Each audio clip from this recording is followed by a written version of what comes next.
today, and overnight temperatures are going to get down to the upper 30s. And your KSCO News Talk time, 10:06. Time now for hour number 1 of the Saturday Special. Josh Stevens. MZ, Michael Zwerling. May I ask you a personal question, Josh Stevens? All right, let's get it over with. Who is your favorite radio personality from around these parts? Around these parts locally. And by these parts, it could mean KSCO, or it could mean a competing radio station. Oh, wow. That would have to be the one who's retiring. Who? Fred Missman. Oh. But or D Jane when she did a really nice set on the local university station too. But something tells me it ain't gonna happen, John. You know, it just ain't gonna happen. He's too young. Maybe that's probably the reason. That's why it's a personal question. Okay, does the name Sleepy John Sandige mean anything to you? I like the name, but other than that, I am not familiar with such a radio celebrity. This radio celebrity is now an official octogenarian and the official guest of the Saturday Special today. Everyone will agree that we've been on a roll for several, weeks or months. Absolutely. Here on the Saturday Special, right? We've been getting nothing but compliments on the caller line. So we've been getting. We're killing people it. Have been. There was a time when people were saying you need to change the name to Saturday Not So Special, especially when I did singing. That did a lot of damage. But you promised me you wouldn't do that today. I did? Yes, I was thinking we had to. No. Huh? I remember talking about it and you saying that it's a terrible thing, but I didn't think I had to promise you that not to do it for you to. Well, it was implied. Okay, no spread. Okay, Dave Michaels. Good morning, MZ. Okay, Dave Michaels. I'll bet I know why you're here, and I'm so happy because I know something personal about you. What?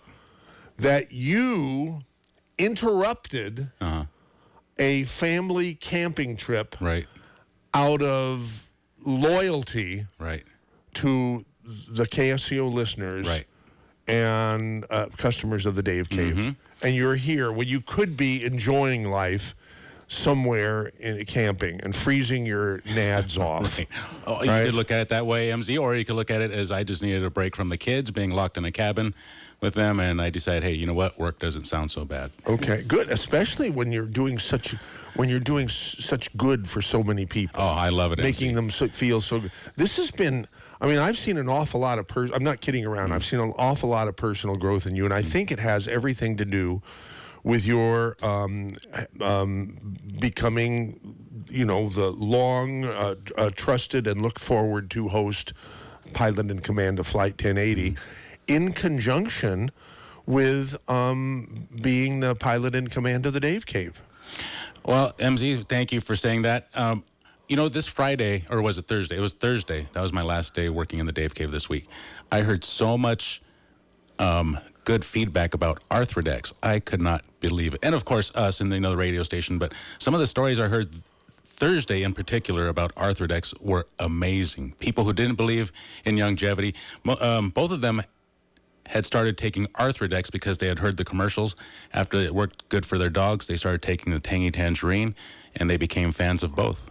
The Arthrodex is amazing stuff. We're out of it right now, but that is amazing stuff. We can order it for you. Stop by the Dave Cave or call me at 218-5726, and I can get that. Yeah, and when things get ordered, and the feeling of pride that you get when you receive it delivered to you nice, with shiny your box. name on it. Oh my God! I mean, that could become, a preferable feeling than coming to the Dave. MZ, I got to get out of here, and I want to say hi to John. Hello, Mr. Sandige. How you doing? I'm doing fantastic. Good to finally meet you. I think I've met you before with Don Husing when you used to hang out with our good friend Don Husing. Yeah. Good to see you. I did get some Hemp FX relief cream, the pain relieving cream. Right. I've got some of that out now in the Dave he's Cave. talking my talk. I know. Well, that a lot of people are looking for that kind of stuff now, and I do have it out in the Dave Cave. I only have Two of them, one of them is already spoken for. So first come, first serve. I want to see a fight out there in front. I'll be out there until 2, MZ. That is pretty good. Thank you, Dave. And maybe we'll talk to you. Maybe we'll get a progress report next hour. Who knows? So anyhow, hey, is it time I can hear the promo you did for me? Listen, I'm going to have to do one in arrears. You didn't do a promo? I didn't do a promo. God. No, there's no I excuse. looked long and hard for it too. I searched far and wide and couldn't find a promo. Okay, did you heartbroken. find the Duffy commercial? That's brand new and it's there. It's loaded in. I do want you to play that, and we'll pretend that that's the promo That's for fine. Sandige. That'll work. Okay, this is a really good commercial. Did you get it? Did you find it? Do I have to search it on that one website? No, I don't know about the website, but Billy assured me that it was in both systems. It was all over the radio station. He also emailed it to me, and I could play it through my smartphone if need be. Okay. But the audio quality won't be as good. It'll be like a potato. Yeah, I don't see it here. Oh, in one no. last place. Oh, no. Now I don't even... It says Duffy. It says Duffy promo or Duffy commercial under DUFFY. It's such a good... I think I'm going to give it, before it's even been played today, an award for the best commercial on KSCO. It's that good. Anyhow, will you keep looking for it, and as soon as you find it, you can interrupt me. Sounds good. Which you should do anyhow. But I never want to step over on your toes there, just like that one guy that did it a few Saturday specials ago. Who's that? Months ago. Who? It was when you hosted the show remotely. Oh. Yeah, there's that one guy that was like stepping on, trying to be the host. Basically. Oh, Paul the Lobster Wells, I think you're talking about. Possibly, yeah. Yeah, in San Francisco. Mm-hmm. I have learned never to invite a radio professional to be on my show because they forget that they're a guest. Wait a minute. What am I? Chopped liver. Thank you. Okay. I just want to get full credit. Yeah, I know, and it's the same thing. I love Charlie, but when Charlie is on the Saturday special, he forgets that he's the host, a guest, and he becomes the host. Yeah. Which is probably what you're going to do. And I don't mind if you do right it. now, hold it for a minute, Michael. Can we go to a commercial break here? We don't have commercials. I'm kidding. But unless it's the Duffy. I know what you're. Now I finally sunk in. I'm a little slow. I'll do slower stuff for you, Michael. Thank you. Okay, so you can't find Duffy? Yeah. All right. Well, I'm going to play here. I'm just going to find it from the... You could just also zip it over, forward me the email, and I already have that pulled up over here. So. Bada bing, bada boom. Okay. Good. So let me find that. It'll be from Billy. Here it is. Here it is. Now I'm going to forward it to include attachments to josh@ksco.com. Is that right? That's correct. Okay. This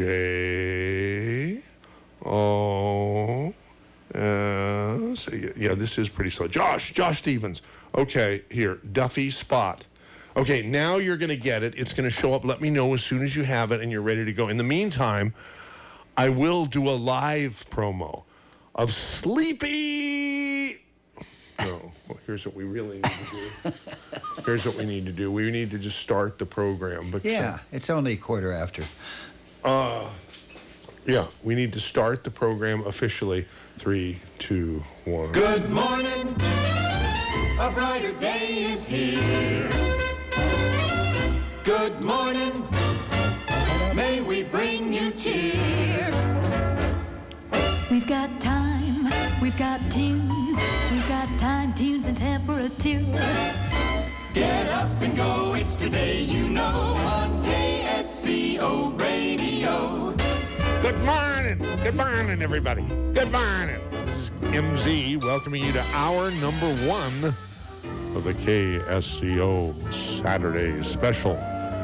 How long have we been on the air? More than 29 years. By the way, the 31st of this month that's coming up is our 29th anniversary of ownership of this station. And so that means we enter our 30th year. Pretty cool, huh? Good morning. Yeah. Now stay right here on KSCO Radio.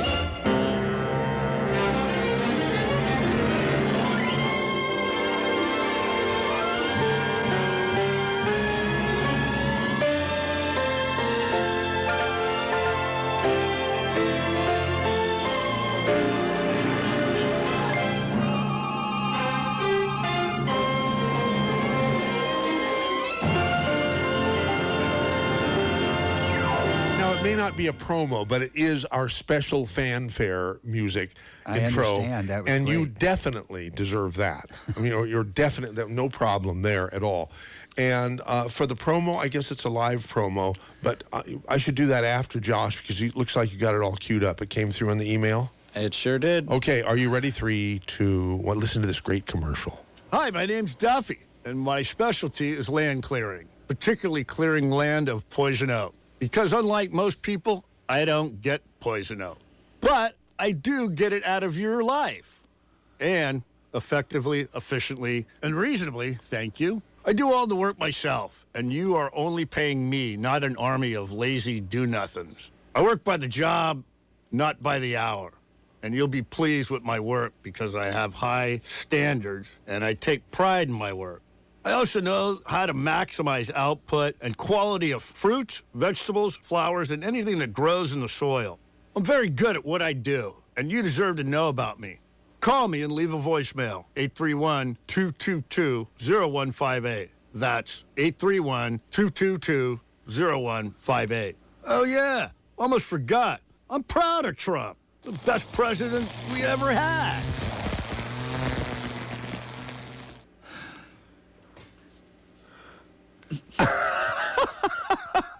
Sleepy John Sandige's lips are sealed.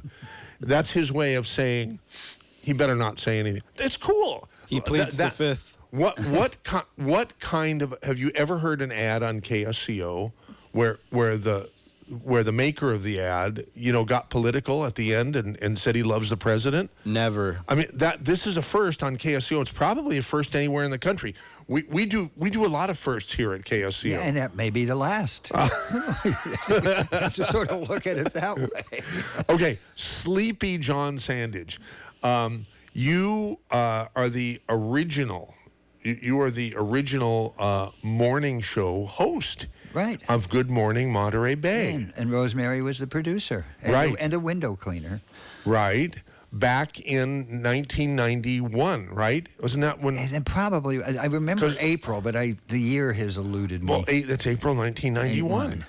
Boy. Because it was April Fool's Day that Rosie came to work here officially. Yeah, we've gone back and forth about that, and we finally decided we both came on the same day.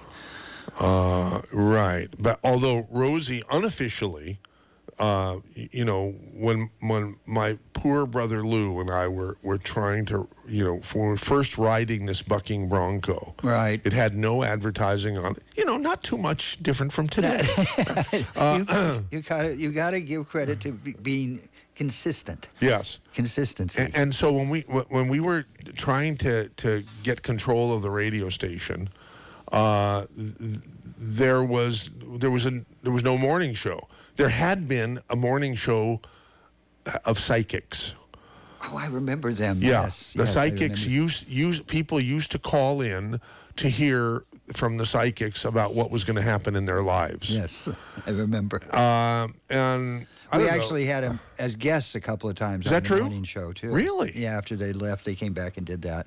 Wow. I remember her telling me we had lost a cat, and I said, okay, here, I'm going to test you. I lost my cat. And she says, she closed her eyes and touched her forehead or whatever she did. And all of a sudden, she says, oh, your cat is living in a condo about 3 miles away, didn't like it in the country, so found a condo and has moved in with the people and is doing pretty well. That made you feel better. Oh, sure. That's the whole idea of that stuff. I know, but some people just don't believe in it at all, but they still once they... You want to believe it. You want to believe it, exactly. Yeah. There's a great song by the fabulous Terry Allen, a singer out of Texas and New Mexico, about Houdini and a spiritualist. And Houdini wanted to believe in it, but he just couldn't bring himself to believe in it. So it's a funny song. I always admired, one of the many things I've always admired about you, John, is your breadth of knowledge in music. And you're someone who, like me, who I believe you've always managed to do for a living in your life that which you would be doing for fun anyhow. Exactly. You just don't have a job. You have a passion. Yeah, well, that's right? my philosophy of life. I was a philosophy major at Pierce Junior College, and I graduated with an AA degree in philosophy. So, my depth of knowledge is just... I've never been able to get a job as a philosopher, but... No, who needs that? Who needs that? But you love but my music, philosophy and Snazzy Productions continues, right? Is your company that books fabulous musical we guests. book shows at Michael's on Main and the Rio and the Kawumba and occasionally the Felton Music Hall. So we've been doing that for well over 35 years, bringing shows to town. Right. But I'm finishing the philosophy thing. My philosophy is, if it isn't fun, there really isn't much reason to be doing it. Yeah. I mean, there's, you do things for a while that aren't fun to help people or that need to be done, but your life's path should be find a way to have a good time at whatever you're doing. Couldn't agree with you more. I've managed to do it, and you have too. Yeah. Have you, Josh? Be honest. I would say I'm on my way, stepping on up year by year. Yeah, good. Put the pedal to the metal, Josh. Yeah. And so that we should put that out, because we will be opening the phone lines ultimately. Yeah. But one of the things I've never put out, once in a while I wax, introspective and extrospective and ask people what they think. I sort of want to put that out now, and maybe people will remember and maybe they'll call in and maybe they won't, but that's one thing I like to ask people. Looking back on your life, do you think that you've made it what you could have and should have? My answer to that question is yes, and I believe yours is too. Yeah. Right? I'm very pleased. But I know of so many people who hate their jobs, and they're only doing it because they have to. It's the only way to bring necessary, revenue in. Yeah. So that they can. Well, there's certainly that. Sometimes you have to step back for a little while and do things that you really wouldn't want to do because you got to keep going forward. Have you ever been in that position? Oh, yes. Really? Okay. I worked for an insurance company in downtown Los Angeles. I also worked at the Chevy plant in Van Nuys. Those are horrible things. That was before you knew that you liked media and had a radio, or not. I don't want to put words in your mouth. I didn't have any media, anything, when I moved to Los Angeles. Nothing happened for me in radio or any media till I moved up here. And I got involved. There was a radio station, I know you'll remember it, called KFAT. Yeah. And I came up here looking for a house, and the people I was staying with had KFAT on. I spent the first 2 days laying on their couch listening to that radio station going, this is just unbelievably good. And now it evolved, and now it's called KPIG. Right. And it's not quite what KFAT was, because KFAT was truly an outlaw radio station, and it was run by the DJs, and there was no, it was really an amazing place. And Laurel and Hopper was the one who put that format together and became the founder of Americana Music. Phenomenally popular. Yeah, but station. So how come it got changed at all? Because one of the things about KPIG, which continues as a very popular station in this market and online, is that they were smart enough to know each new owner, and there's been several, just since I've been an owner. I've had 5 owners since I've been at KPIG, and I've been there since. I'm the only original employee left, actually. Wow. So I've been there. But the thing about KPIG, regardless of how many, every owner had one thing in common. Don't fix what ain't broke. Right. Right? None of them ever touched us. But with KFAT going to KPIG, something was fixed. What happened was that had this great signal out of Gilroy. I mean, the guy who put it together was a radio technician genius, and he popped up that signal so it covered all of San Jose and the Silicon Valley, which it was not quite the Silicon Valley then, and the Monterey Bay. It went all over the place, and it had this huge value.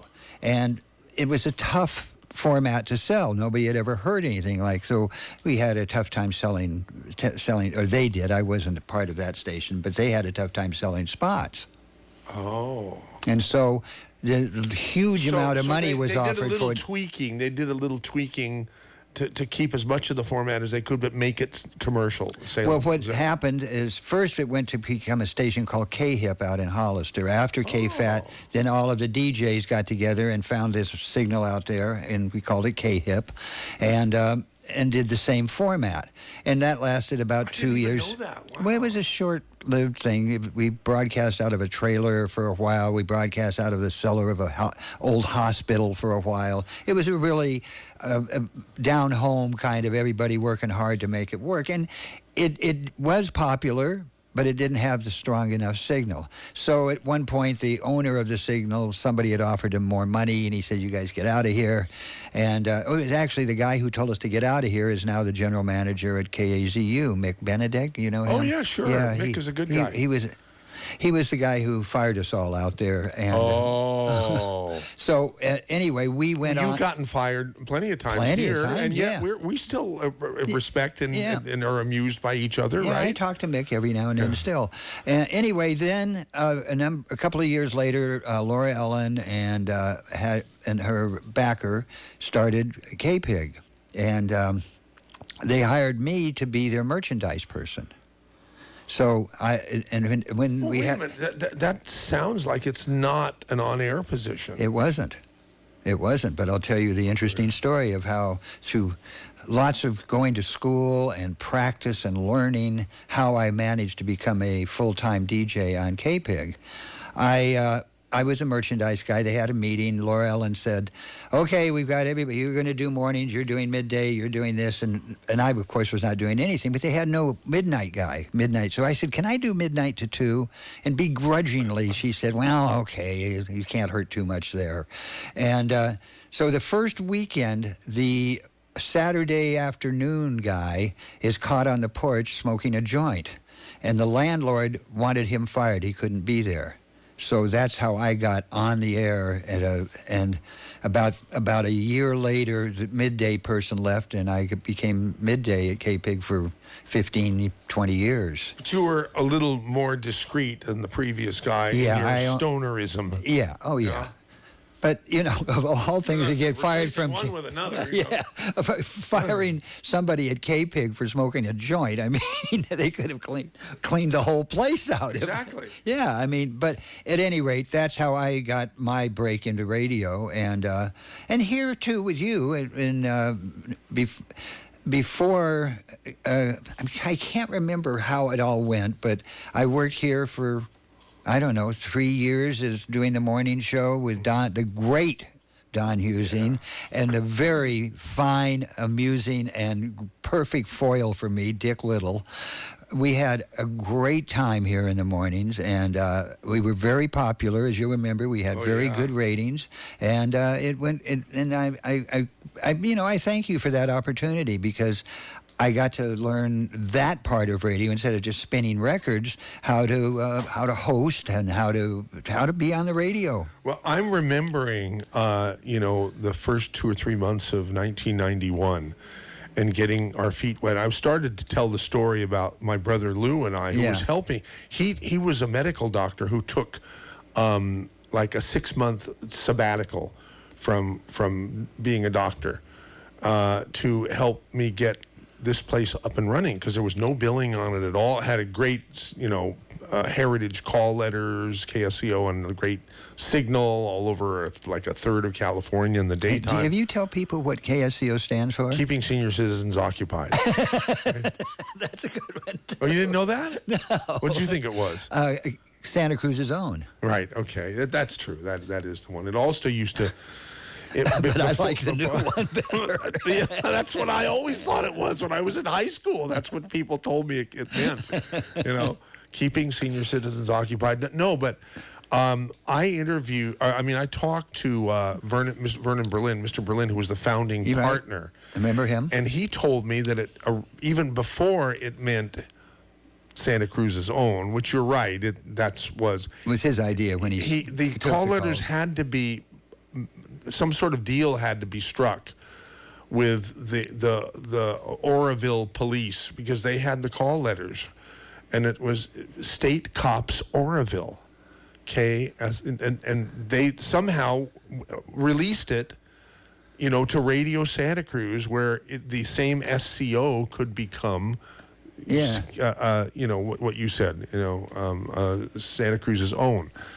And I've said many times, just very, very coincidentally, I wasn't even born yet. I was like minus 4 years old on the weekend that my mother and father and brother and sister were driving over the 2-lane, Highway 17 that took an hour to get between Santa Cruz and Los Gatos. Well, I have the newspaper Sentinel. So do I. Yeah, you have that? I have a copy that I found at a garage sale. Right. So the newspaper was owned by the same people who were the silent partners of this station that Mr. Berlin was the active or managing partner of. Right. Okay? So very coincidentally, that weekend when that Santa Cruz Sentinel was printed, I have a few copies of it, and you have one that you found at a garage sale. That very weekend, September 21st, 1947, KSCO signed on the air for the very first time. And my parents and brother and sister observed that this sweet little, coast side hamlet was very excited because they now had their own radio station, Santa Cruz's own. Right. Yes, and who's to know that many, many years later, the family would be, so deeply involved with the radio station that I always thought should be a talk radio station like KGO in San Francisco. And it is. Especially, I think we're way better than they are now. Well, now, yeah. God. I remember when I first started here, you wouldn't let us say any other radio stations' calls. Right. We couldn't say KGO. That was terrible. Like nobody knew they were there, and we didn't want punishable by death. Well, yes. Well, here's the way I looked at it. I said, listen, they're very, very successful, and they were very, very successful. For like 30 years straight or something. They were the best. In the whole country. They originated the format with Jim Dunbar as the program director in the early 60s. Yeah. Right? And wasn't he a news guy? He later became a news guy. Oh, okay. When I first was turned on to KGO by my mother, I must have been, in 7th grade. Jim Dunbar was my favorite talk show host. He wasn't a news guy then. And I didn't know that he was the program director of the station and the guy who pretty much ushered in the news talk format, not only for KGO, but, for a lot of other stations around the country. And I always thought, especially when we learned that Santa Cruz was going to have its own campus of the University of California. In the early 60s, we found that out, and it opened in 1965. And we knew, I was a young kid, but I knew there was going to be huge, changes in this town. Boy. And which there were, and there were going to be a lot of things to talk about. And so I just thought that the local radio station, that was an old fogey music station, playing Montavani and stuff like that. Perry Como. Yeah, should be used. Not to denigrate those, artists or the people who appreciate them. Well, that was the music of the time. Yes, that's what exactly. people were playing. And back then, Santa Cruz was the older person's place to retire. And Monterey, on the other side of the bay, was the richer person's place to retire. And ex-military. Yeah, that too. And so, but boy, I thought this station had such a vast coverage footprint. And it would make just a wonderful KGO for the Monterey Bay. Right. But it also bounced to Hawaii, and then I heard one time somebody said you could get a bounce to Japan even. I heard that too. This signal, that's amazing, just amazing. Well, I think the reason is because there are only maybe, even to this day, I think maybe no more than a dozen, maybe not even that much, stations, AM stations on the same frequency 1080. as we are. So they call that clear channel, which, right. you know, like our 1340, for example, that's what they call a local frequency. And last I heard, there's like 300 or 350 different stations just in the United States that are on 1340, including KOMY. Huh. But the KSCO 1080 format, there might be 8 or 10, 12 others in the whole country, so they don't interfere with each other. And AM is absolute magic. Like, it just goes far. Like, FM just does not reach out. Like, it's better sound quality, but this can go further, especially since you're on the water, too. Exactly, and my understanding is not that just on the water. The signal towers are sunk into the lagoon. That's right. They're in the water. Right. It's not something that could ever be made. Done again. Never again. Could never be allowed to be built today, is what I'm told. Have they ever tried to make you take them down? No, not at all. No, not at all. But I've been told that if, God forbid, there was an earthquake or something that made them come down naturally, it would be pretty hard, if not impossible, to get them rebuilt. Permits. But even if that weren't the case, I mean, just the cost to rebuild. God. Yeah. Well, you know how serious it is. Remember, I can't remember if it was you or somebody else from the station. There was flooding, and you were digging trenches someplace on the beach, and boy, they came. That was only 3 or 4 years. Yeah, I ago. know. Well, I'm just the point being that they don't like you fooling around with it. You know, this isn't a place to dig. And I know you went through it and you got through it all right, but it was not really. They fined us $50,000. Oh, did they? I didn't know that. Oh, I didn't know that part. Yeah, they fined us $50,000. But then they were serious. Oh, you bet. Yeah. We just to recap real quickly. We had a very unusual set of circumstances where there was a king tide, which is a much higher than usual tide, along with some heavy rains that made the lagoon fill up much higher than anybody had ever seen it. You know, and I'm like a Santa Cruz native, right? Yeah. And all these years I never saw the water level get up so close to the bottom of our towers. Our wharfs that go out to the towers were actually submerged, and it was scaring the hell out of us. We're figuring, hey, it's only a matter of maybe minutes before the towers get shorted out, you know, and we have like huge, like hundreds of thousands of dollars in damage to fix these things. Not that the towers would fall down from that, but the transmission system would need to be rebuilt and so forth. So we called the Public Works Department and said, "Hey, look, you guys, you need to get your bulldozer out there and you know, create a path for the lagoon to empty, because this is getting really dangerous, and the community really depends on KSCO, or at least they always have in the past, and I hope they will in the future." Well, that's the place to go if there's an emergency. That's just the way it is. Yeah, but we have to be here. That's the greatest service that this station contributes to this county. And I'm not downgrading any other things, but that's major. Yes. And traffic. In traffic, yeah. That's major too. Yeah. And so, but we have to be here in order to provide those major services. Yeah. So we can't be off the air because of something that was allowed to happen. And the Public Works Director was a really nice guy. Said I hate to say this, Michael, but you know, my hands are tied. We're not allowed to, you know, there are very strict rules about opening up waterways. You know, you just got to get redirecting. Yeah, because there's a goby fish. There's a goby fish in your lagoon, and that's an endangered species and so forth. And he was afraid that he would get fired if he. It would be really easy, you know, a dozer and like 5 or 10 minutes could just open up the water and it would all drain out. By the way, on the way over here today, I looked at the lagoon. I don't know if you noticed. It's a mud hole.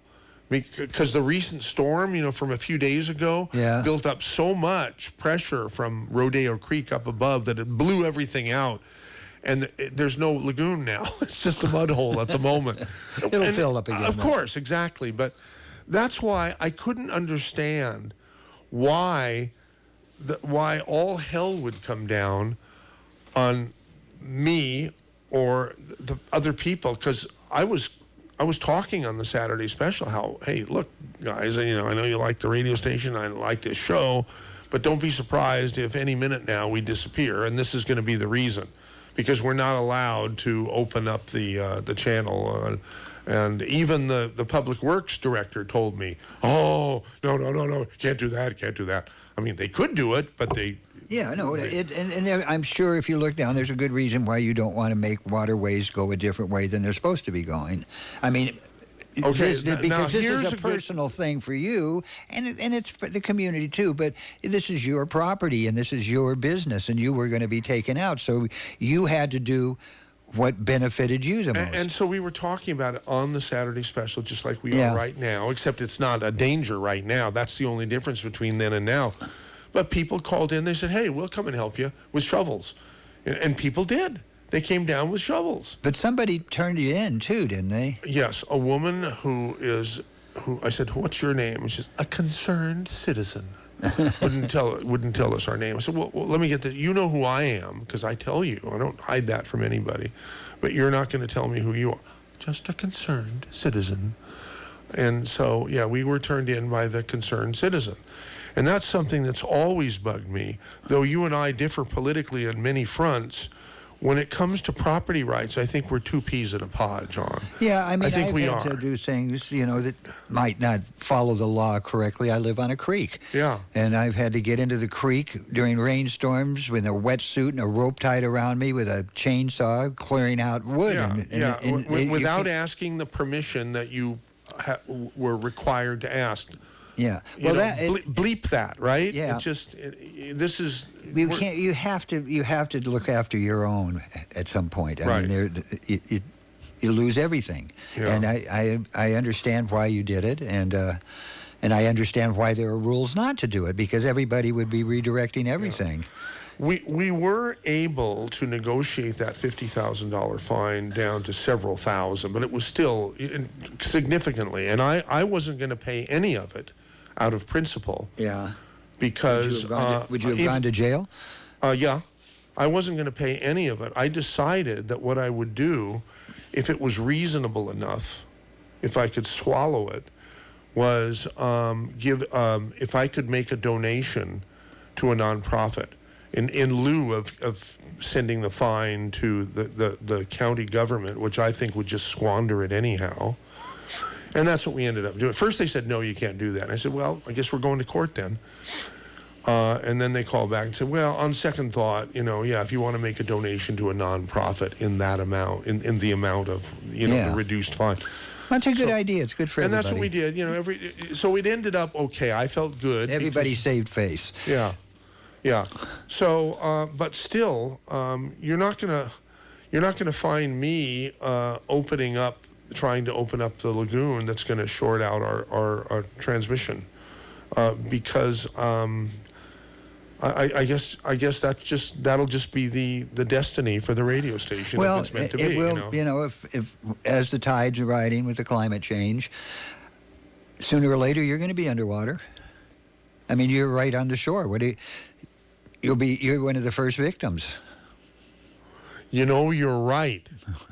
Dun. Climate change might mean all of our funerals. It could well be, and it's like as long as you don't call it global warming, I will. What's the difference? There's no question that there is climate change going on. Yeah. And anybody who doubts that is crazy. I mean, they're just plain wrong. You mean like even the President of the United States? Even the President does he say, what does he say? He says that, he's pulling all the funds for research and development of what we can do. Because he says it's a scam.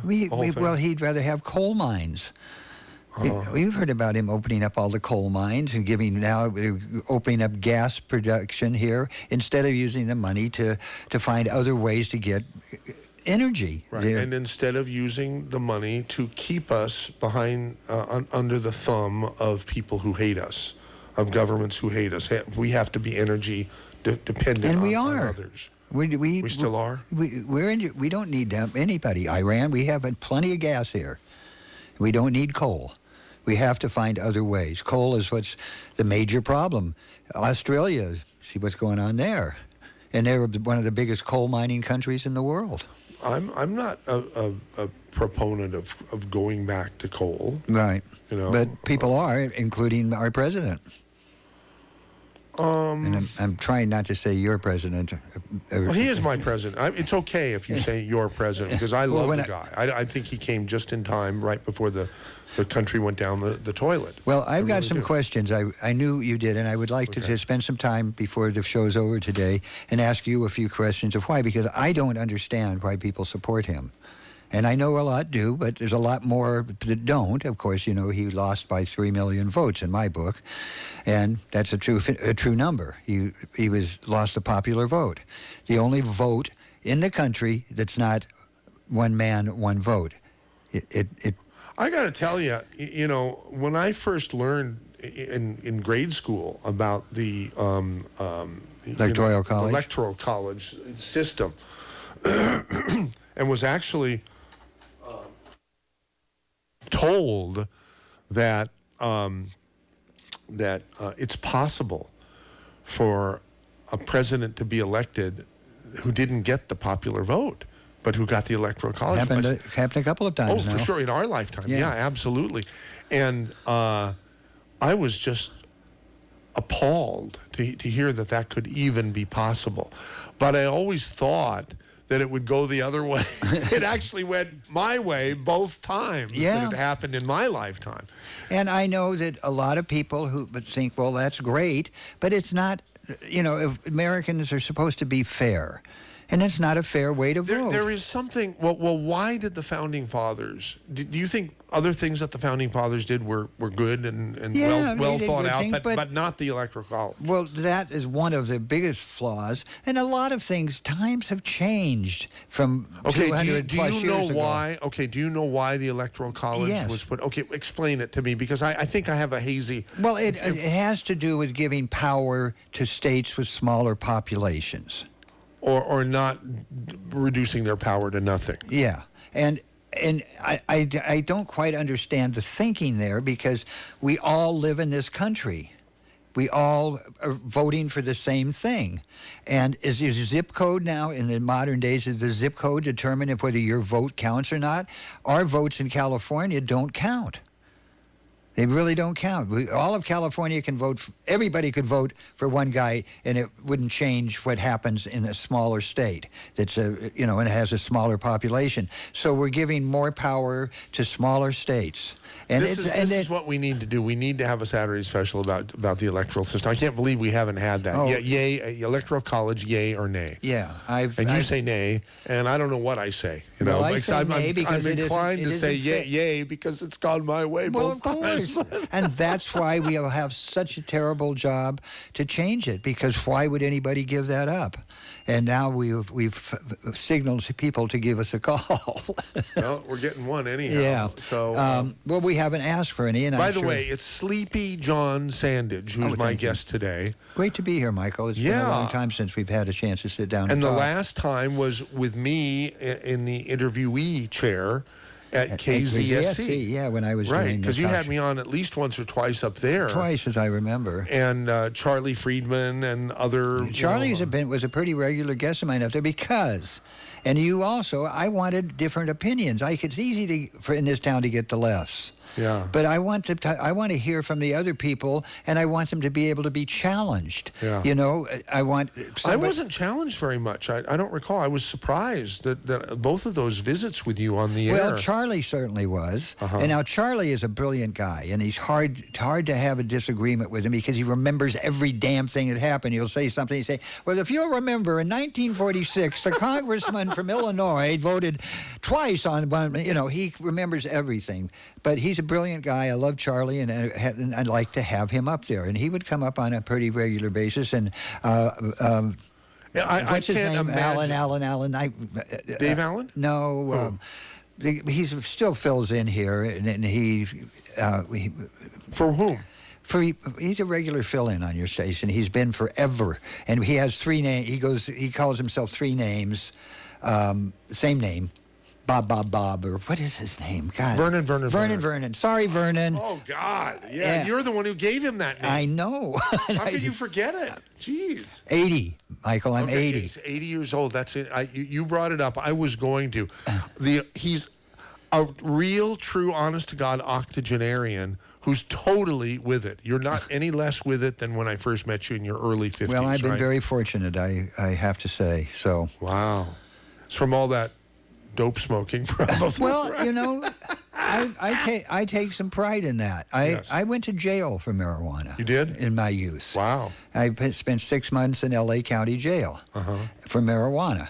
Wow. And here, as everybody now knows, this is a drug that is so good. It helps in so many different ways. And we were putting people in jail by the tens of thousands for this. So my time on air with doctors, with lawyers, with experts, with growers, with distributors, to have people be able to understand that this is not bad, this is good. And the government would not let us even test it. They would not let any experiments go on. And this, you know where it all came from? Reefer Madness is where it came from. Well, and right? who put that out? The alcohol industry, because it was a competitor to them. And so many people spent so many time in jail, lost their property, and it goes on. It still goes on to some degree. God. And the rules, I know you have a great marijuana, hemp, cannabis show here on KSCO that takes time to explain to people. And you just had your advertising hemp products that you sell out of the Dave Cave, the Dave Cave. So it has become. I'm so proud of my part in that. I mean, I just did it here, but I did it for 25 years as a pro marijuana person, and in that 25 years, I've smoked it every day. Wow, you are you after you no longer were working here. You still continued to be an on and off listener, right? Oh, yeah. Well, I listen on Saturday morning, as I tell you, so I can pound my dashboard. Okay. But did you know that my mom, with whom, you and she were clashing all the time? I mean, it was so funny. We really did clash. Right. But but when you were clashing, she wasn't doing commentaries yet. No. Right? It would have been worse. Oh, my God. Yeah. But she threw people a curve because, she was, they wrote uncomplimentary cartoons about my mom because she was most of the time very conservative on her What was that commentary. cartoonist name? DeCenzo, yes. Yeah. He got mad at me, too. Oh, okay. Well, I guess it's a sort of a badge of honor to rate a DeCenzo cartoon about you, right? Yeah. But my mother had one written about her with a swastika on her sleeve. and that offended more people, in more KSCO listeners than it offended my mom. Yeah, well, I mean, that's a pretty heavy thing to say. It's a horrible thing to say, and about a Jewish lady, no less. But here's what I thought was really amazing. She was known for her pretty conservative commentaries. Pretty? Let's go to very or extreme. Okay. And then one day, she came out with her with a commentary about pot versus alcohol. This is why is alcohol, which does way more damage to society, legal, and pot, which does no damage to society and probably has some good demonstrated health benefits, illegal. And the left, who usually hates my mother, they just, what's wrong with her? She's been smoking something or what? Out of the blue. Well, and I appreciated that. You can't be wrong all the time, And she found a place where she was right, and she put it out, and to do it on this station, everybody, the listenership is, to the right, and marijuana freaked people out. It just freaked them out. I don't think there are that many people who are freaked out. Not anymore. No. Even then. Even listeners listening to KSCO, there aren't many lefties who listen to KSCO, and if they do, they certainly don't admit it. No, right? I'm one of the few. Right. Who listen and would admit it, right? Yeah. And I had a voice so to speak, that if I didn't like something, I could call you personally, or I could call Rosemary and say, "What the hell are you thinking?" And another guy call the talk shows too. Yeah, which you did occasionally. Yeah, I call Charlie occasionally, and your expensive what do you call high price consultant. High price consultant. I like to listen to him give advice too, because he gives some pretty good advice, although politically we differ. And what's his name again? Just the high price consultant. Does he have a secret name for some reason? He doesn't want to be. Yeah, he doesn't. So many people hate him. Huh. Because some of the advice that he's given me that I should have listened to long before I did, that I'm sure you would agree with. We're not going to get into that now. Does she have a name? Yeah. Anyhow, dangerous people. We don't want to, come out of the woodwork. Well, I got to tell you, Michael, I was really proud when you finally made that decision. Mm-hmm. It was for you, that became a tough decision. There was pressure all over. Because it was a free speech issue to me. And everybody was telling me, no, it's not a free speech issue. Well, and I agree with that. It's a plain racial hatred issue. And that's exactly nothing else. What it was. And of course, she never brought up the Jews because she was working for a Jew. But you can bet she's doing it now. Within moments afterwards. I mean, Yeah, she went to cable. Not good on. Everybody knows my position on vaccinations. This is not me. I sort of.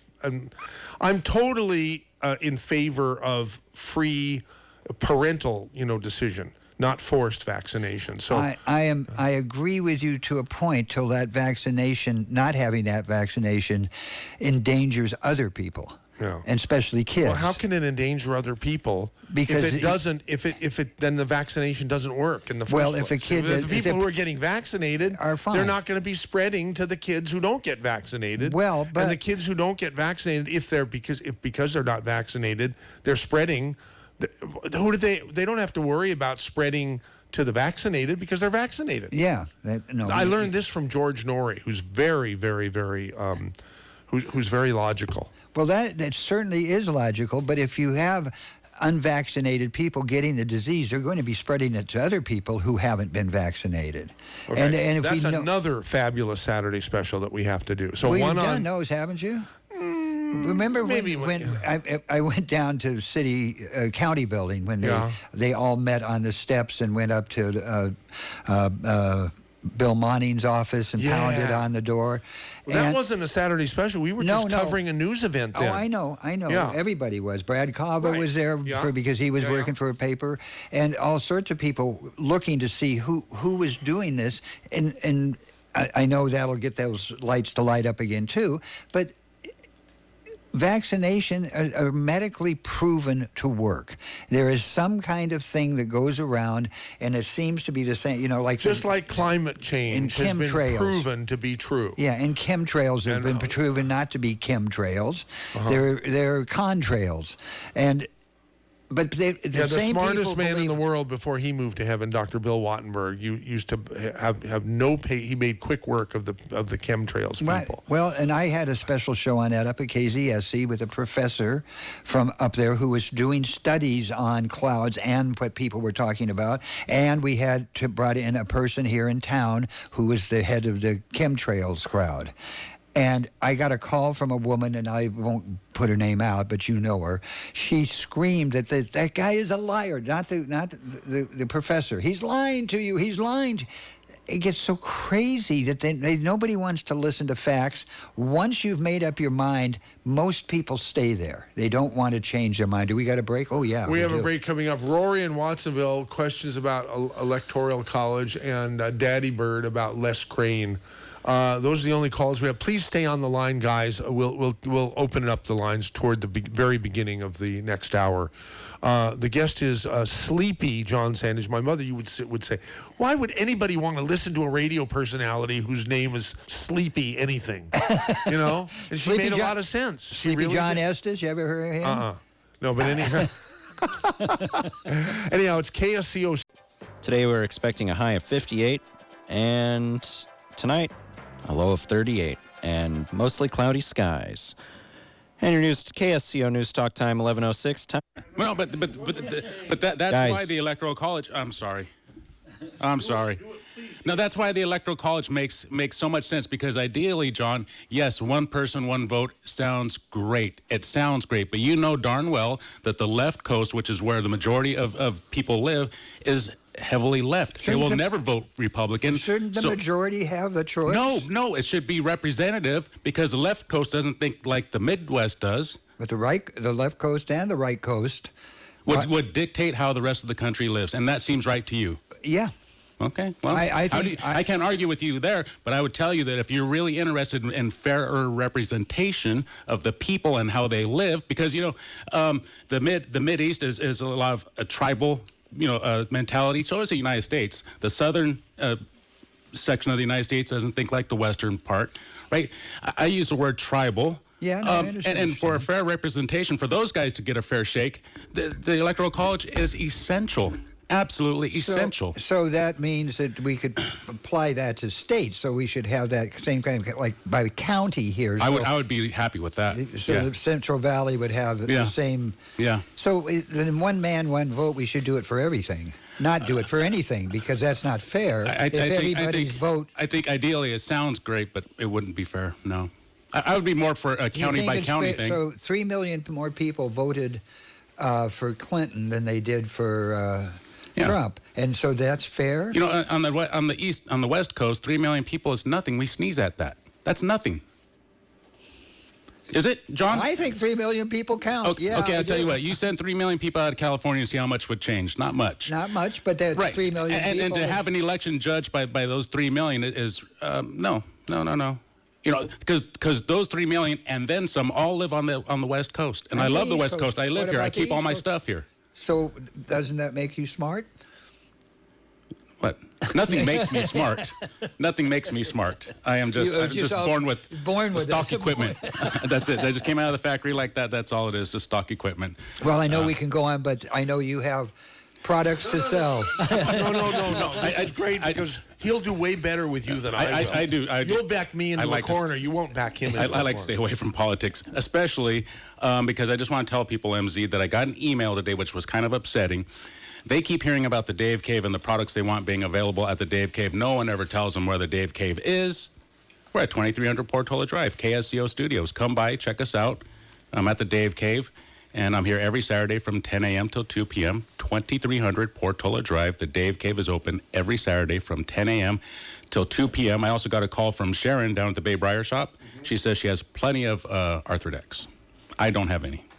What about BTT? She might have some of that too. I have a few cans though, but I know for sure they're well stocked on everything down there. Okay, good. Duffy's going to be here. Did you hear that commercial with Duffy? No. Can you play it again, Josh? Let's play it again here, here. It's coming up, and play it real loud. This is for Bloomin' Minerals. Hi, my name's Duffy, and my specialty is land clearing, particularly clearing land of poison oak. Because unlike most people, I don't get poison oak, but I do get it out of your life. And effectively, efficiently, and reasonably, thank you. I do all the work myself, and you are only paying me, not an army of lazy do-nothings. I work by the job, not by the hour. And you'll be pleased with my work because I have high standards, and I take pride in my work. I also know how to maximize output and quality of fruits, vegetables, flowers, and anything that grows in the soil. I'm very good at what I do, and you deserve to know about me. Call me and leave a voicemail, 831-222-0158. That's 831-222-0158. Oh, yeah, almost forgot. I'm proud of Trump, the best president we ever had. Is he catching on fire? What is that?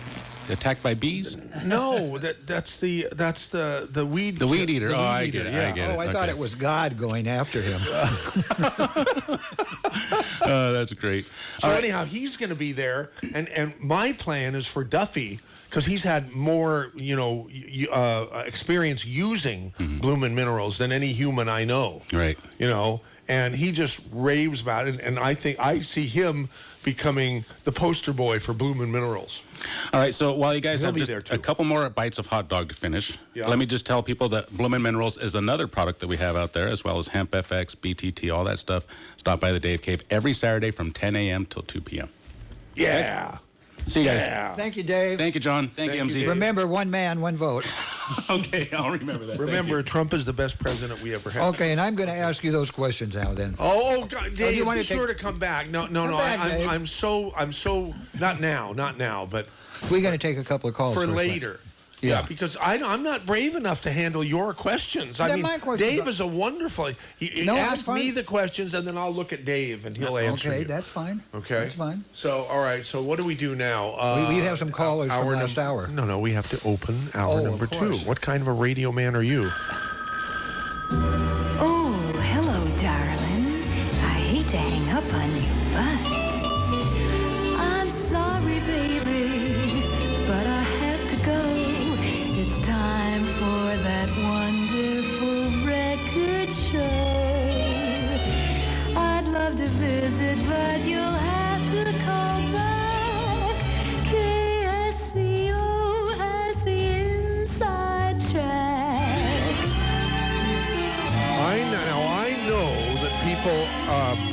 I know that people have been asking for me to sing, but we are. I'm sorry, baby, but I really gotta go to KSCO Radio. Bye. But that babe has a much better set of pipes than I do. Hold on, John. Hold on. What were you saying? Who is she? Do you know whose voice that is? but she was recorded in the 50s. Yeah, So yeah. I wouldn't be surprised if that lady has since moved to heaven. Well, that's a good... But she has such She a might have- beautiful she voice. probably I'm thinking did she expire. was sort of a famous voice. Joe Stafford or somebody like that. If anybody knows, I put it out before. You know, Yeah, I I'd think sure like I to think know. we would have to check with the jingle company where Vernon had that made. Yeah. In the mid 50s, or maybe even I think it was in the mid 50s that it was produced. Pepper was the name of the jingle company out of Dallas. All right, welcome to hour number 2 of the Saturday special. Are those callers still hanging on? No, they hung up. No, excuse me. Rory's still there. Yeah, that's fine. So, yeah, let's put the wonderful callers on. By the way, 479-1080 is the phone number. That's area 831. mz@ksco.com is the email address. And if I had half a brain, I'd put out a number to text to like Dave Michaels does. But I don't have half a brain. I have about a third of a brain. Not quite. I don't quite measure up. So let's see what poor Rory has to say, since he called in first. Rory!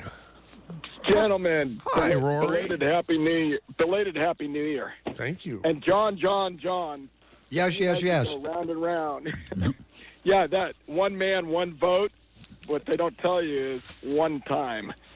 One man, one vote, one time, and then some tyrant moves in on you. But I did want to talk Yeah, about I know. It happened. It just did happen. We do have a tyrant that moved in on us because of that voting system. Except he's going to be up for election again. And he's I know. probably going to he'll probably mop the floor with whoever the Dems put up. But anyway. But Rory, impeachment is forever. I know. It's pretty pathetic. It's sad, actually, but that's another story. When you look at the reason for the Electoral College, it's actually brilliant, and it's why each state has only 2 senators, no matter how many people live in that state. It's proportional representation, and it evens out the population center, so you don't have the coast dictating to the rest of the country what to do. And that's just a fact. It's very fair.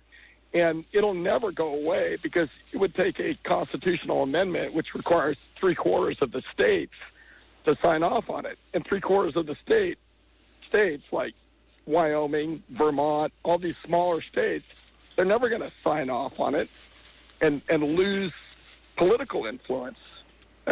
It's just a fact. It's a wet dream on the Democrats' part that they think they're going to make that Electoral College go away. Well, I agree with you that it probably won't go away, but I think I also still think, and probably always will, that since everything else we decide upon, in whatever the election, wherever it is one man, one vote.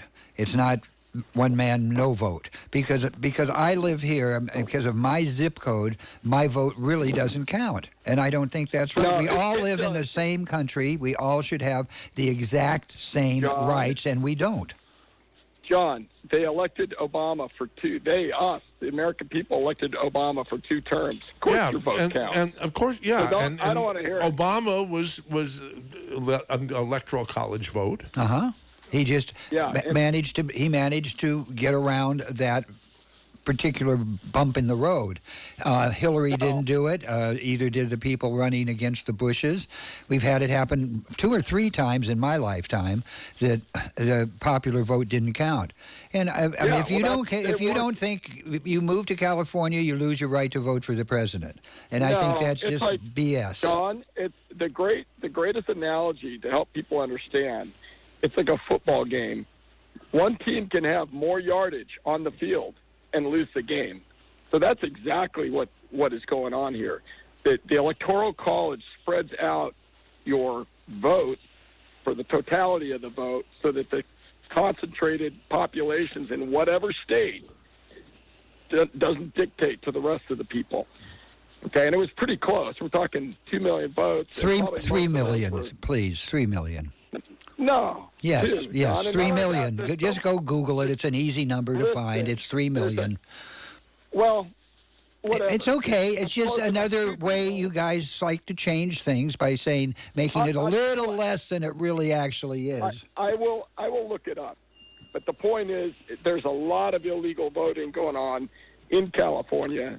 It's been demonstrated. In fact, where's it been demonstrated? A group. I'll look it up and send it to MZ. I'll text him the link. Please. There's a court case that some ladies in Southern California brought, and it caused the state of California to make all the counties go through their voter rolls.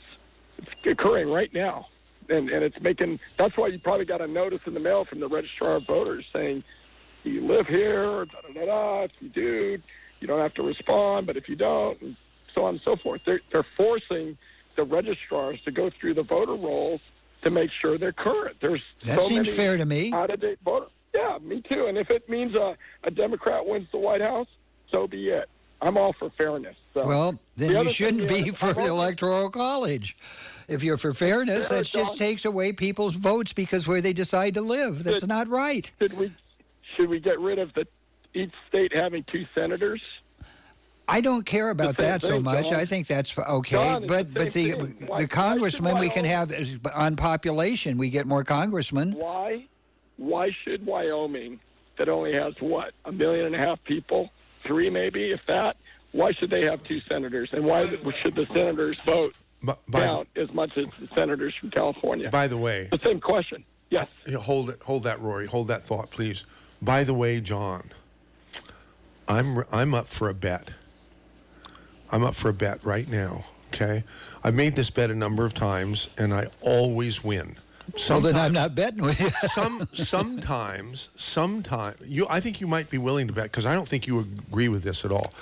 I'm going to offer to bet with you right now that the Democrats are going to lose the House majority. And I think you will bet that. Am I right? Probably, yeah. Okay. Yeah, I'll bet. Are we gonna? Okay, and the bet is I'll take you to lunch, or you take me to lunch. At lunch or dinner, at the winner of the bet, McDonald's of your choice. No, that gets to choose somewhere, some restaurant in the Monterey Bay or San Francisco Bay area.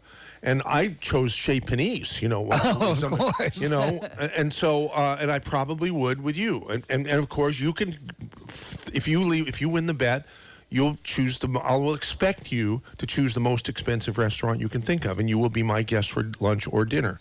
Okay, is that a bet? Well, now let's get clear that the Democrats are going to lose control of the House. Of the House, and certainly that we're going to have a Republican-controlled House, a Republican-controlled Senate, and a Republican president, who's obviously who's going to be acquitted. I mean, everybody But the actual bet is only for the however do you want to make it? I mean, okay, I'm fine with it. Just that's on the house.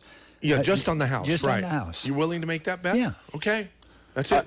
MZ. Yes. I think you're going to win that bet. The other thing is, if that happens, then we're going to find out if the Republicans that control the House are really going to push forward on a number of issues that. Of course, that were dropped. Of course, it couldn't be worse than it is now. You know. No. It could only be better. The other thing I was going to say on climate change, I'm over in the Central Valley. It's completely fogged over and 45 degrees, which is typical, normal. There's no man-made global warming. Carbon dioxide is a plant food. It's not a poison. Doesn't need to be regulated. All this hype is going to come true that you're going to see that it's hype. And there's been many, many predictions of climate disasters, dates pronounced that have come and gone. And the science is never settled on this. They say, oh, the science is settled. No, it's not. Rory, as long as you're happy with that decision, I'm not going to argue with you. If you want to live under those thinking, and that's okay. You can do that. You live in the Central Valley. You just go ahead and do it. No, I don't. No, I live in Watsonville. Okay, well, if you live in wherever you live, whatever you want to think is okay with me. If that's what you believe, and if you want to ignore all of the facts, it's okay. Not everybody goes by facts, so don't feel bad about it. John, I love you, but don't impugn me with saying that I don't believe in facts. I live by facts. I work in agriculture. If I didn't, I'd be out of business. I wouldn't have a job. And I'll tell you, if you're interested, leave your email there, and I'll send you a couple articles. I won't swamp you. That's okay. I'm happy to get that. In fact, are you good? You got a pencil? I'll give it to you now. I don't have a pen, but I'll listen later. But John, carbon dioxide's a plant food. It's not a poison, and it's not overheating the earth. It's not. Okay? I watch the weather very closely. We're very close within our normal range every year. Every year. There's no spikes. The hottest decade in the last 100 years was the 1920s. That's a fact. I think you might be getting to John because he's motioning to cut you off. We're not getting any place. You're not going to change my mind. I'm not going to change his mind. So why keep it up? Well, don't you want to have an open mind? I do. I have an open mind. I've listened to what he has to say. He's listened to what I have to say. We don't agree with each other. So why do we have to keep going on? That doesn't make for good radio, Michael. You're right. One last little comment. You've had 17 last comments. I'm at the Dust Bowl Brewing Company in Turlock. How appropriate. Really? That's Started great. by the sons and daughters of the Dust Bowl. Take care, you guys. Bye-bye. Okay, thank you. There goes Rory in Watsonville. Opens up a line at 479-1080, area 831. You got to give me time here, Michael. Wait a minute. What? For these questions that for me? Yeah. Okay, fine. So wherever we are, how much time? I'd like maybe 15, 20 minutes to go. Jesus, that much to put me on the spot? On my own show? Okay, listen. Okay, we'll work with at 11:40. Remind me. Okay. Let's see, Daddy Bird, you're on the air. I want to stick up for the guy that was before Jim Dunbar. Les Crane. Oh, Les Crane. Yeah. Okay. He had a ducktail haircut, and he was cross-eyed a little bit, but he was married to Tina Louise. Oh, so wow. I figure if I was married to Tina Louise, I'd probably have a cross-eyed too, if I could walk. She's still alive, huh? No, she isn't. Did she die? I don't know. I can't remember. I think she passed away. Yeah. But they used to argue about how Les Crane didn't like President Eisenhower, and he would say he was a doddering old man, and he was way ahead of his time. Oh, I remember Les Crane, but I can't remember specifics. I remember the name. Well, he had a TV show a little bit later, and he had a microphone that looked like a bazooka, and he'd walk around the audience and ask them questions, and they would, from across the room, they would talk, and he could pick them up on his bazooka microphone, and the public didn't really like his program. He only went like 3 or 4 issues, and then they got rid of him. Yep, they sure did. Yeah. Well, anyhow, thank you for calling in and weighing in. Okay, appreciate it. Here's Nancy in Carmel. Hi, Nancy in Carmel. Hi, MC. Happy New Year to everyone. Thank you. You too. See, in Les Crane, he had a hit record where he read the poem Desiderata. Oh, yes, that's right. That's probably where I remember it. They made posters out of that, too. And did you know that was all a farce? Some current writer made that up, that it was a farce. They made it sound like it came from the ancients, and it came from... Are you sure it wasn't that leftist site called Snopes? I'm sure it was the left that did that. The right would never do anything like that. Well, remember... Hey, excuse me, Nancy, listen to me. Back off about 2 feet from your handset, because you're distorting terribly. Is my theme song. Good, thank you. Okay.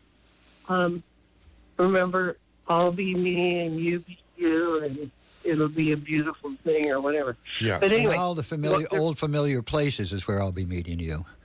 The reason why I called was to say hi to Sleepy John. He may not connect me, but I'm Do Re Mi Music. Oh, yes. We spent 911 with you. Yes, we did. Robert Earl Keane and I went down there, and we decided that we were going to fulfill all the obligations on 911. And the show must go on. And the show must go on, so we did a show here at a record store here, then we went to Do Re Mi, then we came back to the Kawamba and did a concert. And I do remember that. That was a Nancy very Carmel big day. is definitely one of my favorite callers, because she has on more than one occasion complimented my singing. What's You're wrong getting better all with you? the time, honey. Say it again so he can hear it. Say it again. I said you're getting better all the time. He couldn't do anything but get better, could he? Nowhere to go but up.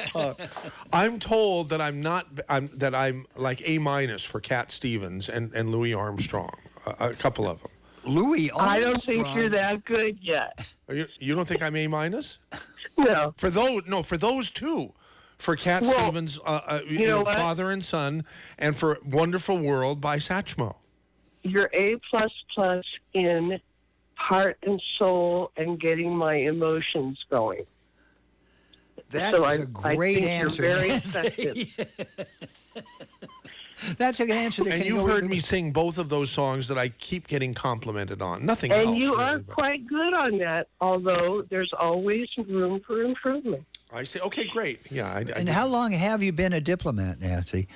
Since I own Do Re Mi Music. I see. Is Do Re Mi still alive and well? No, we stretched it out for a long time after internet, So yeah. It was one of those things, but it's good. It's a blessing in disguise. I'm a happy girl. I get to listen to KSCO all day now. All right. Good for you. All right. Well, good to hear from you, Nancy. Yes. Thank you very much. It says take next, and that next is none other than Arthur in Prunedale. Arthur. Hi, Arthur. Good morning, MC. Great show this morning. Oh. I'm doing great. Yes. Well, it's the guest that makes the show great more than the host. Okay, well, can I make a few comments? I don't want to tie up the line. I want to give other people a chance. Sure. To, if I may. Okay.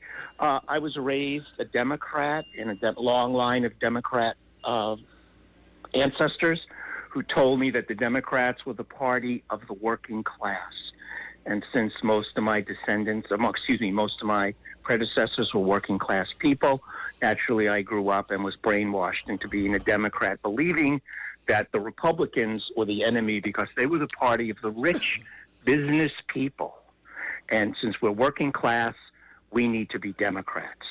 And now I find out that I'm an independent, and I must tell you why. It's the illogic and the constant appeal to facts and poor science that has turned my ideology against the Democrats. Everything from this fake impeachment to, let's see, what's the most significant thing? Oh, the Electoral College.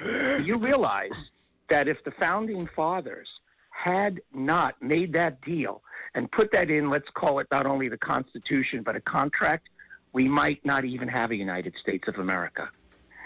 And they did provide a way. I want to tell your guests, if he doesn't like the Electoral College, it's in the Constitution how you can get rid of it. So check that out and talk about how you can get rid of the Electoral College and see if that has any success. Well, That's it all won't. I know say. that Thank it you. won't. So we don't have to go too far down that line. So why waste your time? Well, we all want to try to make. John different likes points. to bitch. Yeah, I like to whine and moan and complain. Yeah. Okay, well, that's what you've been doing. So thanks, MZ. You guys carry on. Thank you so much. Thank you. What is talk radio about if it's not to whine, moan, and complain? I mean, that's what makes the conversations. I know, John, but I'm sad that KSCO has not gone much further in the almost 30 years that I've had it. Just a higher class of complaining? Well, no, to solve problems instead of just bitch. Well, that's what, yeah. I really had this, looking back, unrealistic desire and belief that talk radio could be harnessed to make the community better. And I think it does. You know, there's different levels. You're not going to get the highest debates going on call-in radio, but you get the people's thoughts and what they think. I think it's really important to have this level of talk radio. Oh, don't get me wrong. I don't think it's not important. But anyhow, Lucas in Soledad is up next. Go ahead, Lucas. You're on. Actually, it's kind of interesting what you guys are talking about right now, because if you think about it, and MZ, you made the choice many years ago. I don't know how many years ago, to have Rush Limbaugh on your station. You know, go ahead and. It was a no-brainer. Yeah. It'd be like making a choice if you're in the. I've said this many times before.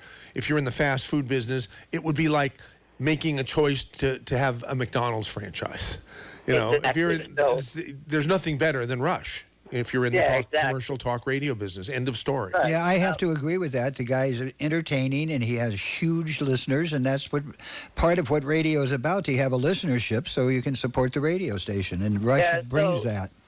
Okay, so going with those thoughts, okay, I only have to look at this after following so many years. Okay, I listen to Hannity. And I listened to Sean.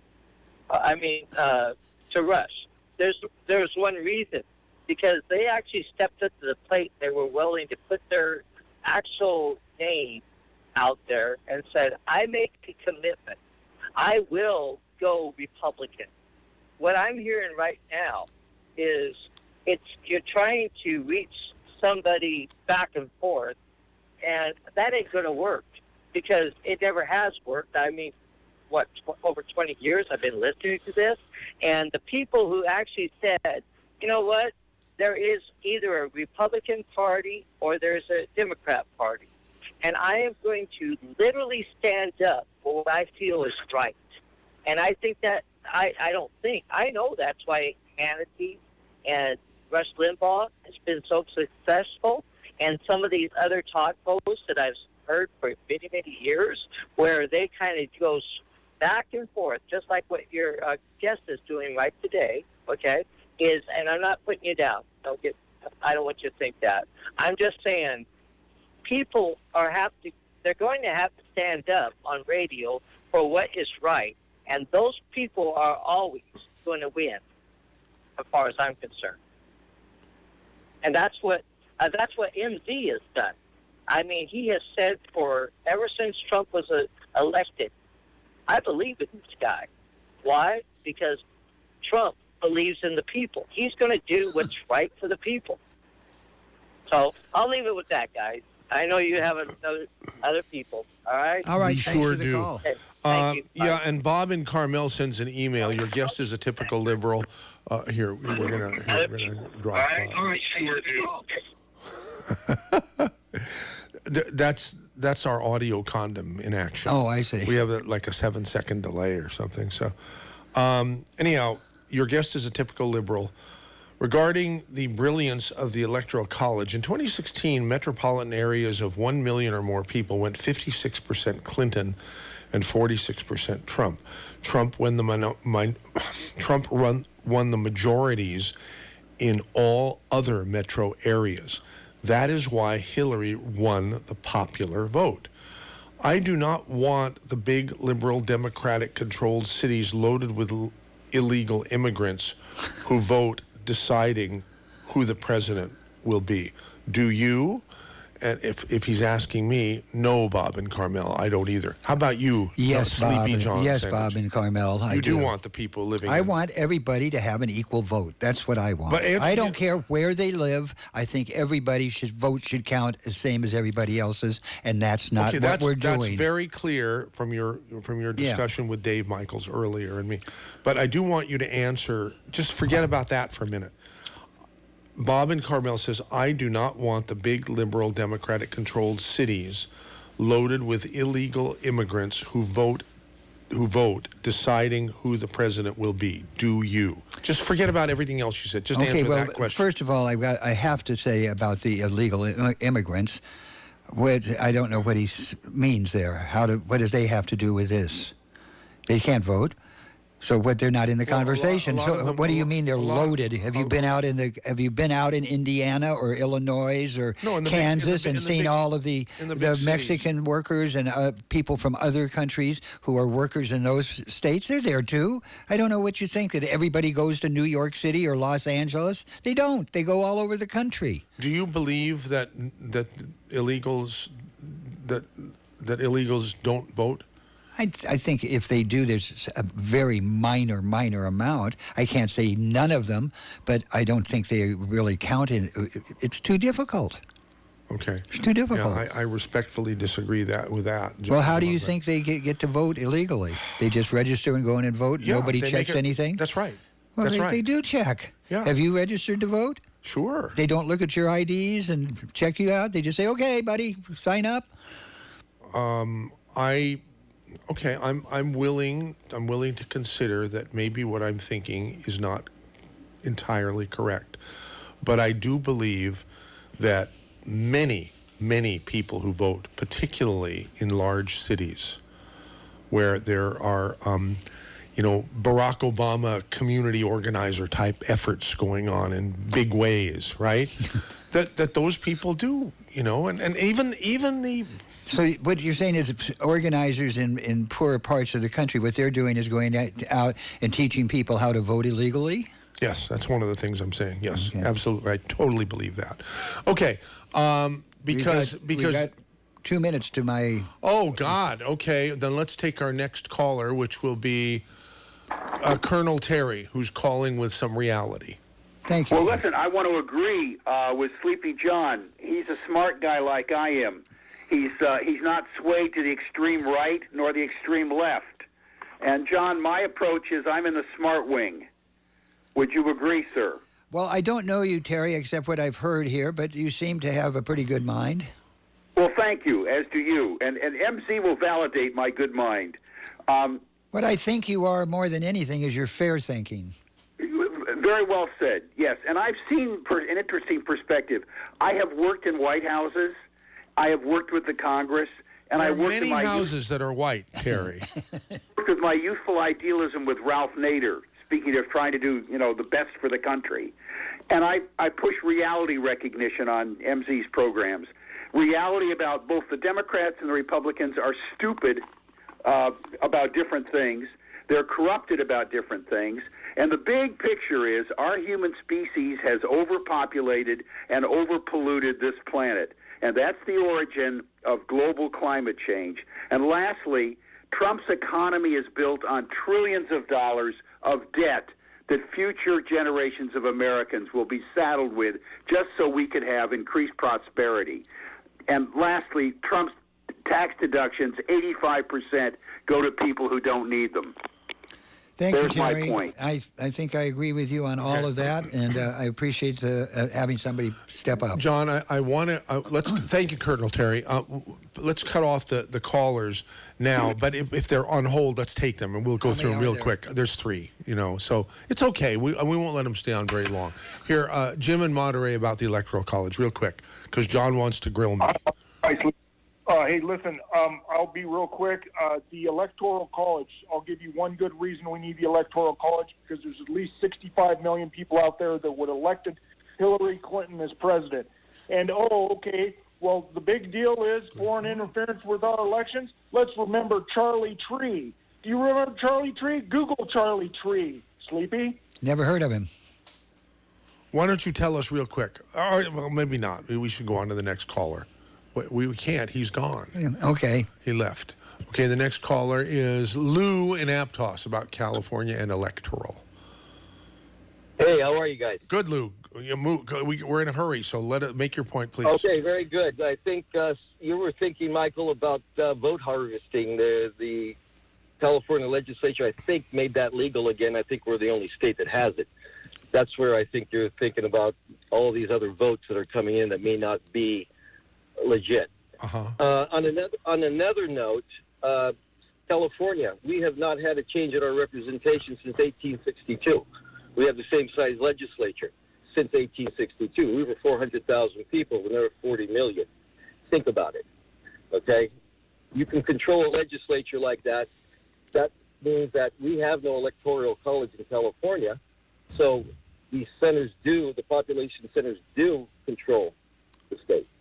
A few callers ago was voicing that, the agriculture fella was voicing that. Rory, you're talking about, yeah. So, look, I don't want to hang on too long, but that's why you had all these various state split movements in California, the latest being the renewal of the Jefferson state up north. It's a subject that bears watching.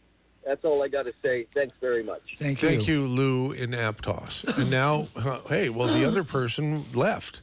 So we don't have anybody else now. All right, so then let's get on with this. This is not going to be difficult, and I'm not confronting you. Oh, thank God. What I want to do is just your thoughts on, you're a Trump supporter, big time. I've heard you, and I respect that. But I want to know how you can do that with, let's start out with, he's been sued 350 times. What does that have to do with anything about? What it has to do with is his honesty, and why would people sue you if you're an honest person? Who cares whether he's honest or not? I do. I don't what care. What do you mean you don't care?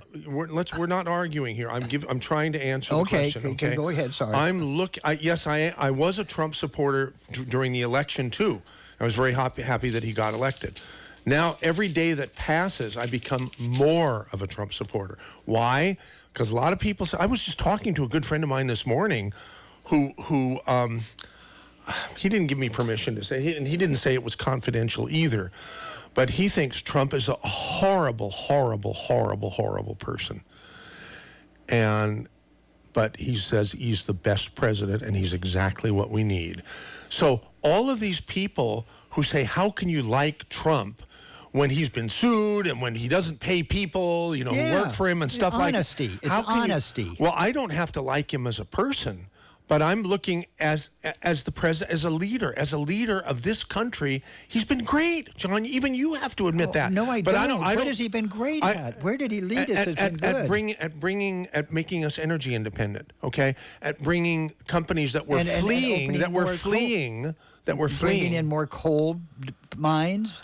I think that's such a ridiculous. I don't agree with bringing in more coal mines. Well, he but opened up more and has taken away all the restrictions. Yeah, I am not going to dismiss the fact that I feel like the United States is going down the right path that we haven't gone down since Reagan was president, and I think Trump is a better president than Reagan. Okay, so you have no problem with him being sued 350 times for dishonesty? What does that have to do with running the country? Because he's not honest. So what? That doesn't matter. I am flabbergasted. Honesty doesn't matter. Look at the results, man. What are the results? The results are a country that's expanding, a country where the people are coming back. Money. So you're putting it all on economy. Hey, you're a money guy too, and don't say you're not. What do you mean I'm a money guy? You're a money guy too. I make $15 an hour doing what I do. You're as conservative as I am when it comes to property rights and people and the government telling you what you can do with your property. Don't tell me you're not a money guy. You're a money guy. What does that have to do with money? Money, but the property, the taking your property from you. And depriving you of the right to use your property. It isn't your property if the government is telling you can't do this, can't do that. Well, it's their property, or it's your friggin' neighbor's property. What would you think we would be without planning departments? Better off in this community. A hell of a lot better off. I don't think so. But let's move on. Now, this has become a prosperity-free zone in spite of the fact that we have Silicon Valley over the hill. I don't want this I don't want. That's a Dan Garr expression. Remember that? Remember him? Yeah, I do. Saying he's sick of this being a prosperity-free zone. We're not a prosperity-free zone because the economy is burning. But imagine if we didn't have all these ridiculous. We could even that you talked about earlier in this program. I'm not allowed to dig a trench to let the water out because it's not natural. When it's going to happen in 24 hours anyhow. Just from natural. But if everybody's doing that, Michael, it'd be chaos. But let's stop it. Let's move on. Okay. So we've gone past it's okay to be dishonest. The way he treated John McCain.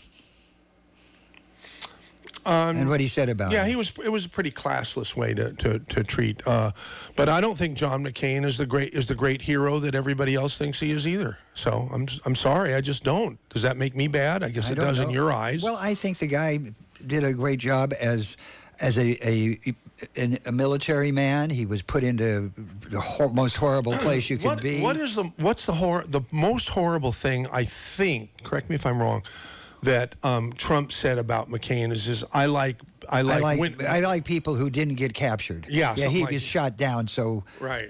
He's a bad guy. Yeah. Okay. I won't even go to the Gold Star family because it's pretty much the same thing. And I agree with that. Okay. How about the meow grab? But wait. I want to go back. I'm putting all of this in the same category as the first question. Look at the results. If you don't believe that the country is doing better under Trump, then that's your prerogative. Yeah. I believe the country is doing better. And yes, the fact that what my friend said to me in the morning, it might be true.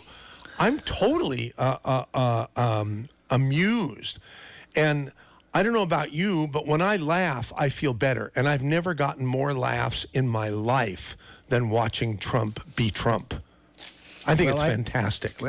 I just love the guy more and more and more and more and more and more every second. I know you do that just to annoy people. I honestly believe that. I honestly believe I what know I you're say. smarter than that. But let's go on.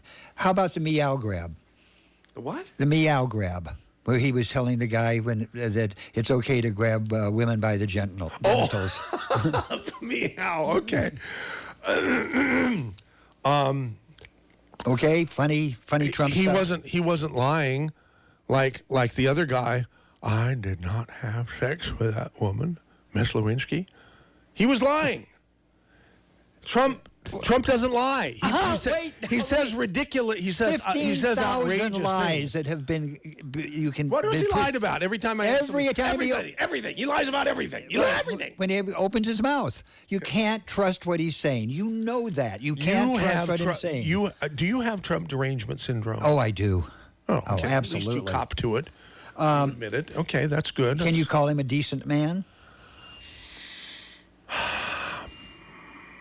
Yes.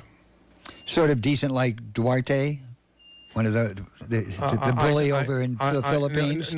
No. Or all of the bullies around the world because he's one of them? Oh, I thought you were talking about Dave Allen. Dave Allen. And I thought that was a cheap shot because Dave is not here to defend him. He moved to heaven a few years ago. And you almost did with that car crash, right? But I would have gone to heaven. I don't know about Dave. He went to heaven, I'm sure. Yeah, he's let's see. The things that they made up about Hillary Clinton. Did I answer your meow question? You think it's okay? It sounds. I think it's fine. Yeah, I think it's fine. It's pretty classless, but that doesn't disqualify him from being a good president. Of course it does, but that's your opinion. Yeah. Children in cages, treatment of people at our borders. I don't believe that. I think there were more children in cages under Obama. Okay. Next.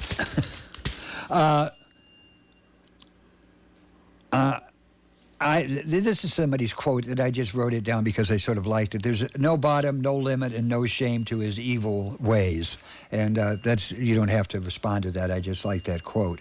What he said about what's happening in Charlottesville and the white supremacists. You mean there are things on both sides? What did he say? Yeah, he said that there's good people on both sides.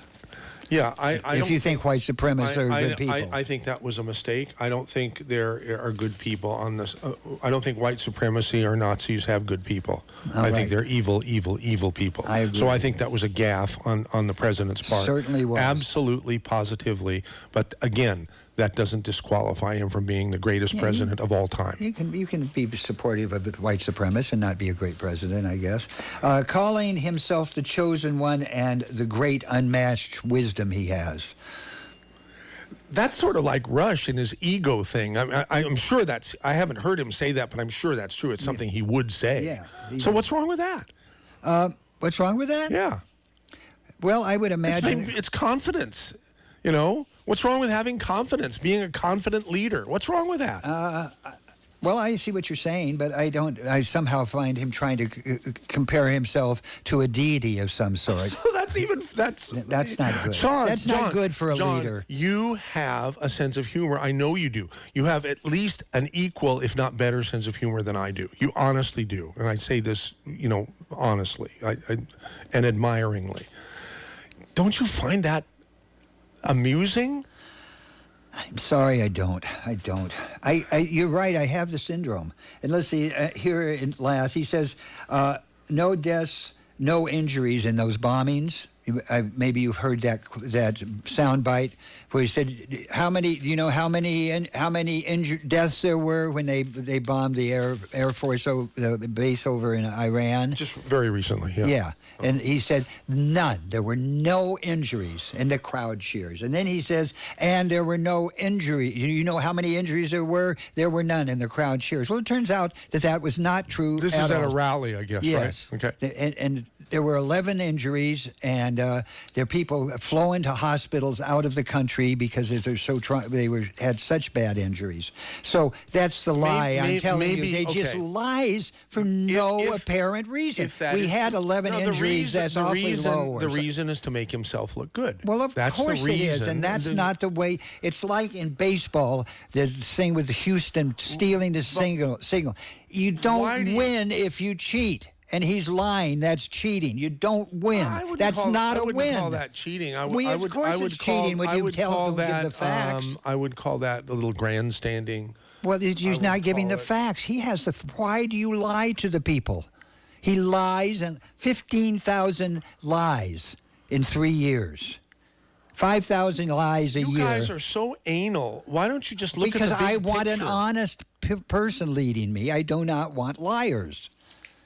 And I'm sure you can find that every president lied. But to this amount, every time he opens his mouth, and I stopped there because I knew we had to shorten it. If we got into the tweets and the stupidity of all of the things he does and says, I'm surprised that he has any fans. And his ego is overwhelming. I put him in the same place. No argument there. The dictators all over the world, Putin, he looks up to Putin, and all of the guy in the Philippines, the guy in Venezuela, the guys in the Arab republics over there. He's like them. They're bullies. It reminds me, and I was alive in the 30s. It reminds me of that. How alive were you in the 30s? For how much of the 30s were you allowed? Not much. Yeah. But what I'm saying was I'm very familiar with what the bullies do, and I see in those people that he surrounds him, I see the Nazis. I see them loud and clear. Yeah. I think people that are unsavory in your eyes and my eyes do tend to support Trump. Yeah. Okay, and that's where that brings me the closest, because I don't like those kinds of people at all. Well, that's who surrounds him, and don't say surrounds him, but I would say support. Circles him. Support. Supports him. Yeah. They do. Okay. And anyway, we do have some more. It looks like we have one. We have 5 minutes left for 479-1080. If you want to call and talk to poor John and me. And who is this? This is Bill. Hi, Bill. Okay, hi, Bill. You're on. Hi. Yeah. Well, the former caller. Obviously, 350 lawsuits. When you're as active as he is in business and doing the kinds of things you're doing, you're going to get sued.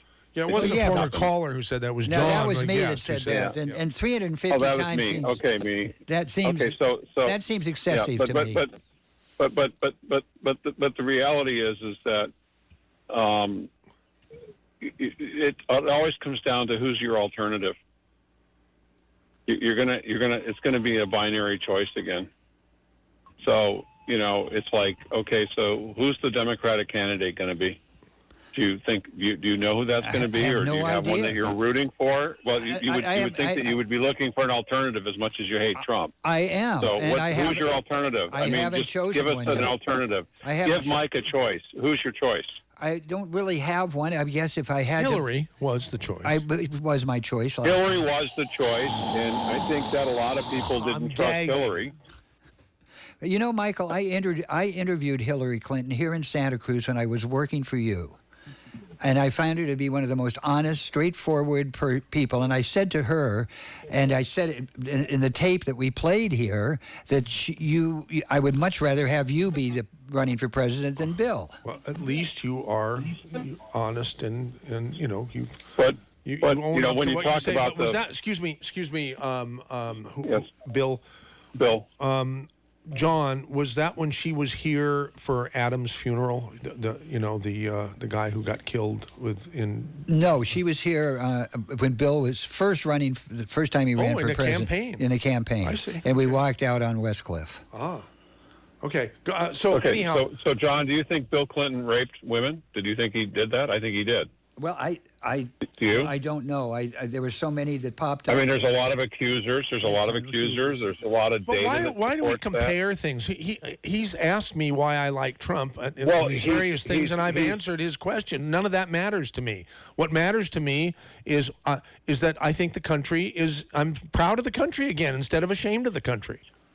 For what reason? Go ahead, Bill. He uses John wants to use the fact that he said something regarding his behavior with women when I think what Trump was trying to express is that when you're a celebrity of his caliber, women are throwing themselves at you.